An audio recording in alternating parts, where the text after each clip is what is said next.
Polisi menyita bukti berupa buku, minyak gosok, dan rekaman CCTV di rumah korban. Dari hasil penyidikan, motif penganiayaan karena tersangka merasa jengkel terhadap korban dan beberapa faktor internal lainnya. Atas perbuatan tersangka, disangkakan pasal 80 ayat 2 Undang-Undang Nomor 35 Tahun 2014. Perkara pidana kekerasan terhadap anak dengan ancaman selama 5 tahun penjara dan denda sebesar 100 juta rupiah.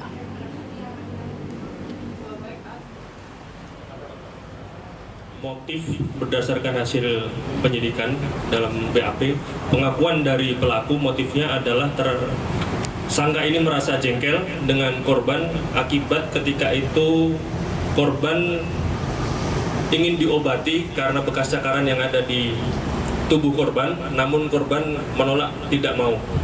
Selain itu juga pengakuan dari tersangka ada beberapa faktor pendorong personal pengakuan tersangka pada saat itu ada salah satu anggota keluarga dari tersangka yang sedang sakit. Namun itu tidak bisa dijadikan alasan pembenar apapun untuk melakukan kekerasan terhadap anak. Kedua orang tua korban kekerasan terhadap anak berharap tersangka diberikan hukuman yang seberat-beratnya. Perlakuan tersangka kepada korban tidak bisa dimaafkan karena tersangka sempat berbohong menyatakan korban terluka karena terjatuh. Dan saya sangat berharap pelaku dijerat hukum sebesar-besarnya.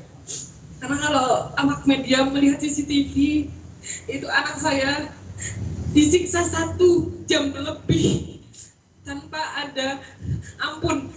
Disiksa itu dalam artian anak saya lari ke sana ke sini dikejar sampai mampu. Saudara, untuk mengetahui perkembangan kasus penganiayaan anak selebgram Malang Agnia Punjabi, kita sapa jurnalis Kompas TV Nadifa Rahma di Malang, Jawa Timur. Selamat pagi Nadifa. Nadifa, setelah dilakukan penahanan, apakah masih ada pemanggilan saksi dalam kasus ini? Ya, selamat pagi Fajri dan saudara. Kasus penganiayaan seorang balita umur 3,5 tahun yang juga anak dari selebgram Agnia Punjabi ini, memang saat ini pelaku sudah ditetapkan sebagai tersangka penganiayaan seperti itu. Karena memang pelaku yang sebelumnya juga pengasuh dari korban ini melakukan penganiayaan hingga korban memiliki luka lebam di wajah seperti itu. Dan akhirnya kedua orang tuanya pun melaporkan hal tersebut ke Polresta Malang Kota.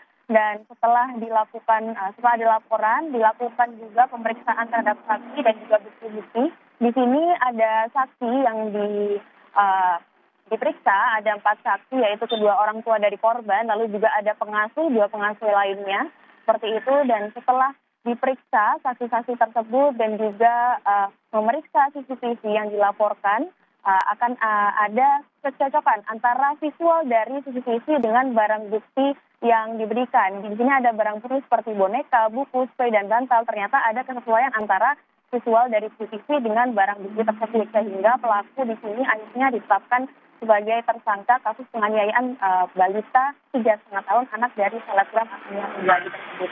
Nah, setelah ditetapkan tersangka dan juga melakukan pemanggilan saksi dan juga pemeriksaan CCTV, nantinya Polresta Malang Kota sendiri terus akan mendalami kasus ini dengan memeriksa dan juga memanggil saksi-saksi lain seperti pihak-pihak lain, yaitu penyalur kerja dari pengasuh ini, karena memang pengasuh dan juga tersangka ini didapatkan dari penyalur tenaga kerja seperti itu, dan juga sudah bekerja dengan Agnia Punjabi selama 1 tahun, sehingga akan dicek apakah ada kemungkinan kekerasan pada 1 tahun ke belakang. Selain itu juga akan dicek lagi CCTV, karena memang sudah 1 tahun ke belakang bekerja dengan Agnia seperti itu ya, akhirnya akan dicek apakah ada kemungkinan penganiayaan lain, dan juga nantinya tentu akan ada tes kejiwaan untuk tersangka seperti itu. Dan untuk korban sendiri saat ini memang sudah menjalani visum dan juga akan ada trauma healing untuk